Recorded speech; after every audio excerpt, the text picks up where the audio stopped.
Hi everybody, my name's Amelia Schrader and I'm here in Farm to Fork, one of my favorite exhibits at the museum, and I'm right in front of our Three Sisters planting.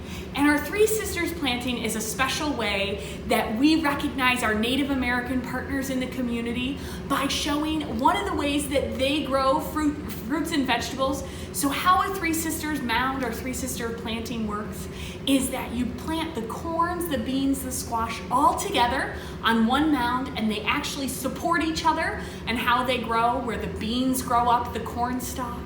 And then they also help in the soil, all of the nutrients work together to balance out and have healthy, strong plants. So while we're in our Three Sisters planting area, I wanted to read a very special story to you guys called Jingle Dancer. And Jingle Dancer is by a Native American author, and it's celebrating Native American culture. So I couldn't think of a more perfect place within the museum to read you this beautiful story.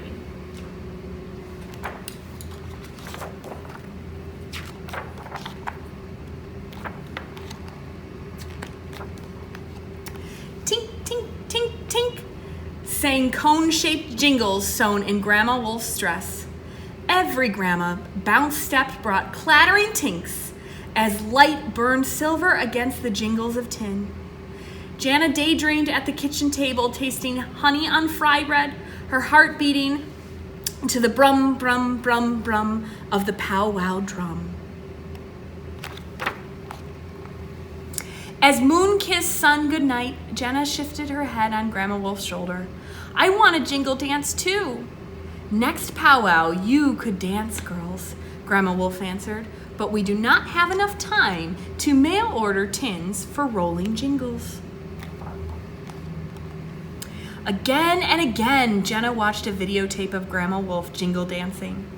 When Grandma bounce-stepped on TV, Jenna bounce-stepped in the family room carpet. But Jenna's dress would not be able to sing. It needed 4 rows of jingles. As sun-fetched morning, Jenna danced east to Great Aunt Sis's porch. Jenna bounce-stepped, crunched autumn leaves, but her steps still didn't jingle. Once again, Great Aunt Sis told Jenna about the Mosquito Creek story about Bat. Although other animals had said he was too small to make a difference, Bat won a ball game by flying high and catching a ball in his teeth. Rising sunlight reached through the window pane and flashed against. What was it hanging in Aunt Sis's bedroom? Jingles on a dress, too long quiet. May I borrow enough jingles to make a row? Jenna asked, not wanting to take so many that Aunt Sis's dress would lose its voice. You may, Aunt Sis answered, rubbing her calves. My legs don't work so good anymore. Will you dance for me?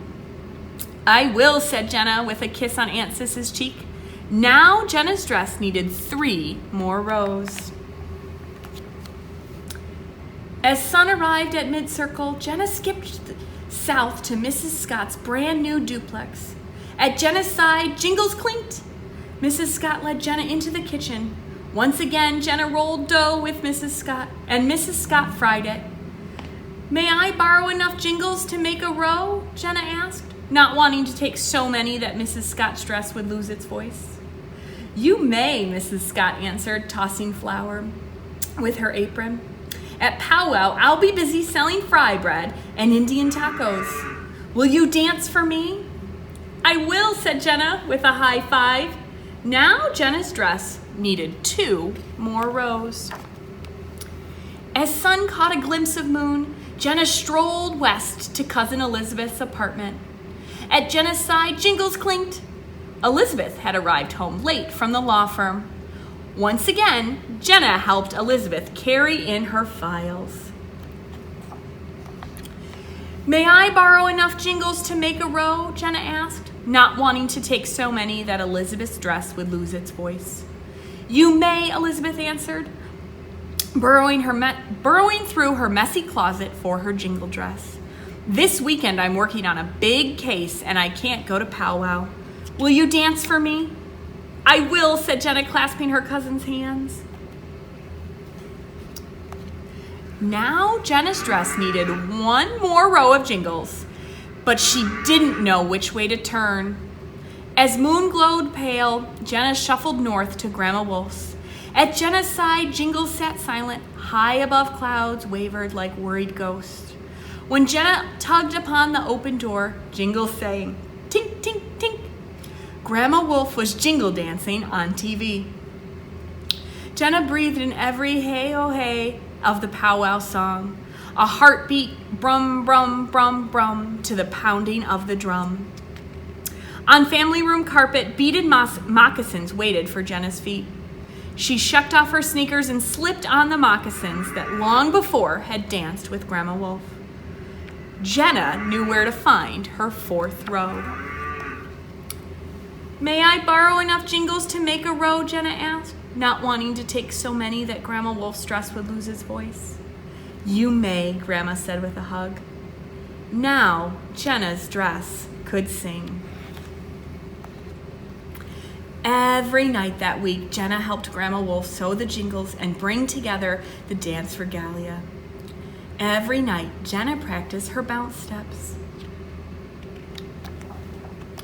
Brum, brum, brum, sounded the drum at the powwow the next weekend.